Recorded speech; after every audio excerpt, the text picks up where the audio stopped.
नमस्ते दोस्तों। आज मैं आपको एक ऐसी घटना सुनाने जा रहा हूं जो सीधे तौर पर हमारे विश्वास और परंपराओं से जुड़ी है। यह कोई काल्पनिक कहानी नहीं, बल्कि एक सच्ची घटना है जिसे सुनकर आपकी रूह कांप जाएगी और आप अपनी पुरानी मान्यताओं पर फिर से विचार करेंगे। समय था कार्तिक पूर्णिमा, विक्रम संवत 2015 का। भारत के सुप्रसिद्ध जगतगुरु शंकराचार्य श्री गोवर्धन पीठाधीश्वर एक विराट ज्ञानयज्ञ सम्मेलन में पधारे हुए थे। हजारों की संख्या में लोग उनके दर्शन और वचनों को सुनने के लिए बैठे थे। उस भव्य सभा में एक औरत उठीं। वह अंग्रेजी पढ़ी लिखी एक तमिल परिवार से थीं। उनके चेहरे पर एक अजीब सी परेशानी थी। जब उन्होंने अपनी बात शुरू की तो पूरा मैदान सन्नाटे में डूब गया। महाराज, मैं तमिल हूं।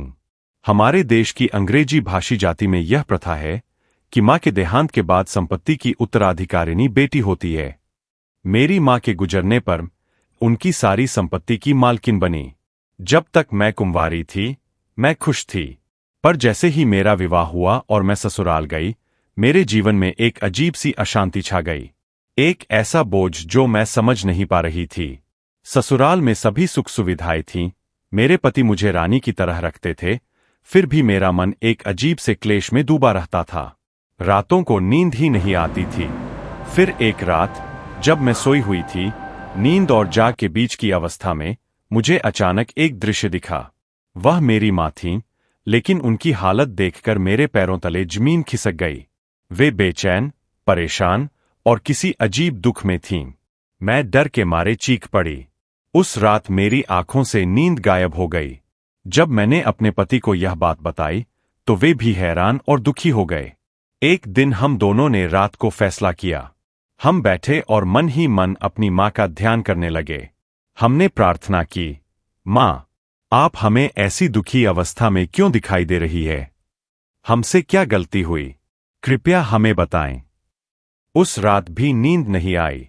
तभी अचानक मां फिर सामने खड़ी थीं, लेकिन इस बार उनके मुंह से आवाज आई, एक फुसफुसाहट जैसी, बेटी, मैंने तो तुम्हें अपनी सारी संपत्ति दे दी, पर तुमने मेरे लिए कुछ नहीं किया। मैं भूखी प्यासी भटक रही हूं। यह बात सुनकर हम दोनों सिहर उठे। हमें अपनी गलती का एहसास हुआ। हमने क्षमा मांगते हुए कहा, मां, माफ करना। यहां हमारे देश की तरह ब्राह्मण और श्राद्ध कराने की विधि नहीं मिल रही। हमें नहीं पता था।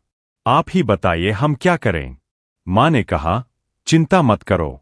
जहां के रीति रिवाज है उसी तरह ब्राह्मणों को बुलाकर उन्हें भोजन कराओ और दक्षिणा देकर उन्हें संतुष्ट करो। तुम्हारा दिया हुआ मुझे जरूर मिलेगा।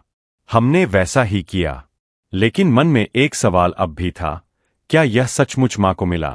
क्या वे शांत हुईं? 2 दिन बाद फिर से मां ने सपने में दर्शन दिए, लेकिन इस बार वे खुश और संतुष्ट थीं। उन्होंने कहा, बेटी, तुमने मुझे आवश्यकता से भी ज्यादा दे दिया है।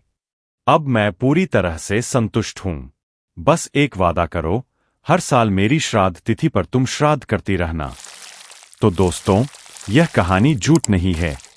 यह उस तमिल महिला की अपनी जुबानी, उस पवित्र सम्मेलन में जगत गुरु शंकराचार्य जी के सामने सुनी गई एक सच्ची घटना है। अब भी क्या आप हमारे शास्त्रों में लिखी उन बातों पर विश्वास नहीं करेंगे जहां कहा गया है कि श्राद्ध और तर्पण से पितरों को तृप्ति मिलती है? यह घटना हमारे सनातन धर्म के उन गंभीर सिद्धांतों का प्रत्यक्ष प्रमाण है जो आज भी हमारे जीवन को मार्गदर्शन दे रहे हैं।